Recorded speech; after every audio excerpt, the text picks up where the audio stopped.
This is going to be a look at some Will Anderson film from his rookie debut with the Houston Texans. Week 1, they lost to the Baltimore Ravens, but I thought Will Anderson had an impact. Look, the Texans had a fantastic draft in 2023. If you ask me, grabbing Anderson and Stroud at the top of the draft or near the top of the draft, just two cornerstones for the offense and the defense.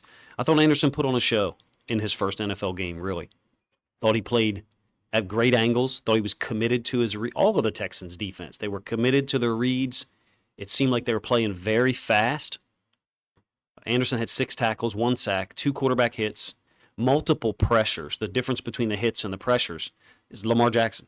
There's times where Anderson does a great job getting in there, isn't able to get a quarterback hit because Lamar is doing Lamar Jackson things. He's escaping and scrambling for yards, which is what we saw, I think, a lot late first quarter, early second quarter, or in the entire second quarter for the Ravens, But Anderson had an impact. He caused problems for the right side of the Ravens offensive line. Him and Morgan Moses was a good matchup. A couple of the reps you'll see here, Morgan Moses, quote, wins against him. But who Will Anderson really gave problems to was Kevin Zeitler, the Ravens right guard, on stunts. And then when they lined him up inside in that B gap in pass rush situations, he was just a little bit too explosive, a little bit too quick for Zeitler, who's a very high-level right guard, if you've watched any of the film. Anderson looks like a guy who just does everything at a high level. Going to let some of the film run here. I'm a Ravens fan and a Ravens content creator, but you can't lie when you watch the film and you see the impact that he's having. I think he's good at everything. Stunts, outside rushes, hand technique, pursuit, and burst. Everything's just top tier. If you ask me, he's an explosive player who seems to impact a ton of different type of plays for the Texans defense already. So he's lined up in a 7 technique. This is the first play of the game. And the Texans have this tilted 3 technique here. Some people don't like a tilted 3 technique. They feel like it's easy to down block him. So then what do the Texans do? They stick Anderson in here in a 7. I call it 7 technique, inside shade of the tight end. Some people call it 6-eye, whatever.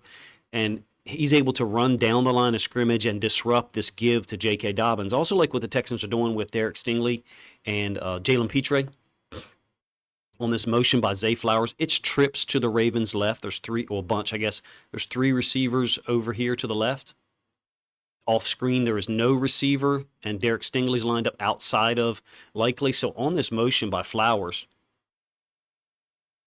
not only do you have Anderson going with the back, and I don't think it's a read, because if it's a read, then they wouldn't be blocking him. That's why he'd be the read man.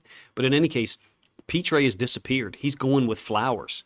They could have just let Stingley take him. I think what they're doing is, if Lamar reads this and keeps it, then they've folded Derek Stingley inside to be on Lamar, number 1. And number 2, they're not letting Zay Flowers get open out to the outside. Didn't give you the all-22. Maybe it would have made more sense if I did so, but shows you Anderson's commitment to his angle and how well he started off on his first snap. 3rd and 10, first possession, and 52, the right defensive end for the Texans. He gave Ronnie Stanley problems. You got a lot of problems on this offensive line on Sunday for the Ravens. And on this play, I believe Simpson is going to get beat with the second engagement. And then Ronnie Stanley doesn't anchor down well enough or soon enough or both and ends up basically getting pushed into Lamar's lap. Simpson is also losing. Anderson is not winning against Morgan Moses. Like I said, Morgan Moses is a quality right tackle. People kind of don't always describe accurately the way some of these offensive linemen perform. Morgan Moses is a guy who does a pretty good job. He did a really great job last year against T.J. Watt in the first half of the game where the Steelers came and beat the Ravens. And then suddenly late third quarter, T.J. Watt turned it on, hit another gear, and destroyed him. Will Anderson had some good reps. This is one of them. Second possession, this is the interception thrown by Lamar. I'll give you the all-22 and the end zone angle. And you can see they've kicked Will Anderson inside. And I'll give you the end zone angle in a moment. He's going to beat Kevin Zeitler. It's an inside move. He's just too explosive. He's committed to his tracks, committed to his angle. This is a brilliant draft by the Texans, if you ask me. He's lined up in the B gap, beats Zeitler, gets a quarterback hit. Now, why didn't he have more quarterback hits or sacks? Well, because Lamar escaped multiple times.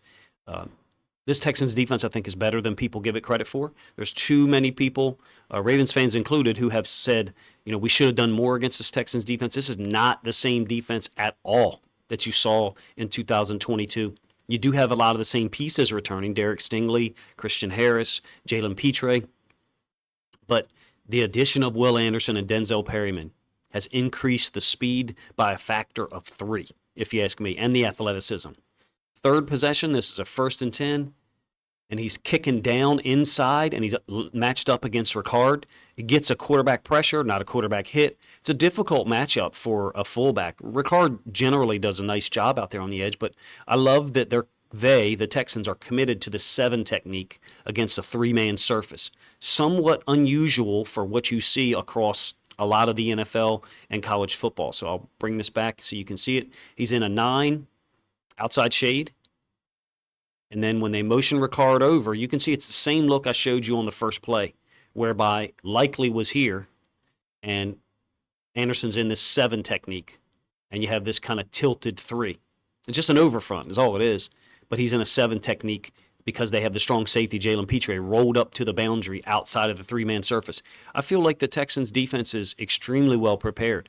It'll be interesting to see how they do this week. I mean, if as a Ravens fan, a Ravens content creator, like what if the Texans give up like 30-plus points in their next 3 games? Well, then it doesn't reflect well on the Ravens, clearly, but I don't think that's going to be the case. These guys are young. They play fast.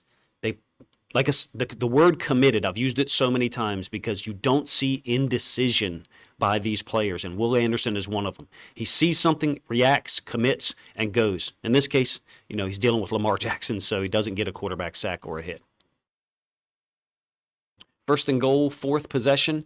The Ravens go unbalanced offensive line. They bring Ronnie Stanley over. When you see the end zone angle, you'll see what I mean. So they've got Ronnie Stanley here, who is the left tackle, lined up outside of the slot and the actual right tackle. So you got Morgan Moses and Charlie Kolar there. And then back on the backside, they've got Isaiah Likely, who's an eligible player, the tight end. They didn't have to report Ronnie Stanley eligible because he's not eligible. He's closed off by Devin Duvernay. This is one of Todd Monken's staple plays. When the ball's on the right hash, bunch right A. This little pitch, it's not a toss play. I'll explain it to you in a minute. Pitch is when the quarterback opens to the play, and you can see Lamar's chest and shoulders immediately open in the direction of the play, where the ball goes. If it was a toss play, typically it's going to be under center. You get a reverse pivot, so the quarterback's shoulders and everything would open this way and then turn in a counterclockwise fashion and then toss the ball to the play side. So this is a pitch, not a toss. It's just pin-pull pitch. It's a cool play to bunch right A, make people respect the flats to the strong side. In the case of Will Anderson, you see him spot shadowed. Now he's lined up a little bit wider. Texans have an interesting alignment here. I don't think they were prepared for this tackle over. You got a 4 technique here, a backside shade or 2-eye. He's in the A-gap. And then Anderson lined up just slightly outside of Kolar in the case of Ronnie Stanley. Easy pin down for him, but you can see how athletic and strong Will Anderson is. He's able to take a guy like Will Anderson, at least run him outside, but Stanley's just super athletic. He's able to stay outside of him, cut him off, they get the edge, touchdown. Some people would blame Will Anderson, but you can't stop it from being pinned down if you're lined up inside shade of that. But almost a sack twice by Anderson. The Ravens did not handle these stunts well at all across the board. I didn't think they handled him well at all. The guys, the DNs, outside backers, were able to get upfield some and sell the rush, get the tackle to set up to the top side, and then cut back to the inside. I mean, you can see the impact that Will Anderson is having on this. You got the D tackle who's basically going to run upfield, and then Anderson commit upfield, fold underneath. And once he gets to Kevin Zeitler, he's just too athletic. He's too strong, too explosive. It's a super draft by the Texans, if you ask me, on top of a great draft that I thought they had the year before. I know Kenyon Green has not, worked out so far. He's only played 1 NFL season, and then this is his 2nd year. I think he's on IR now, but I think the Texans are headed in the right direction. It's easy for me to say those things because that's what my eyes see. I may be wrong, no problem, but I'm not going to couch it and say that this Texans defense looks anything like the defense they played last year under Lovie Smith. Totally different group in terms of speed, discipline, commitment, and disruption. Will Anderson is going to get 6 or 8 sacks this year, if you ask me, because he's not going to be dealing with quarterbacks like Lamar Jackson consistently. Early 3rd quarter, I think this is his 1st sack. You get the end zone angle of this one as well. He does beat Morgan Moses. There's a hold called as well. Beats him to the top side. And then spins back inside on his axis and gets a sack. You can see he's being held. Moses trying to pull him down. Anderson's too strong. That core body strength, I think, is off the charts by Will Anderson. They got a fantastic player there. You guys let me know what you think of the video, what you thought of Will Anderson's play in week 1 against the Ravens. 6 tackles, 1 sack, 2 quarterback hits, multiple pressures. I don't know how many. Probably my guess would be 4 or 5 pressures. I didn't look the statistics up. I think the Texans did a great job coming in with a great game plan, and Will Anderson was a big piece of it, if you ask me. Appreciate you guys' time. If you think other Texans fans would enjoy this film study look at Will Anderson, please consider grabbing a link to this video, sharing it somewhere on social media to help this content get more reach.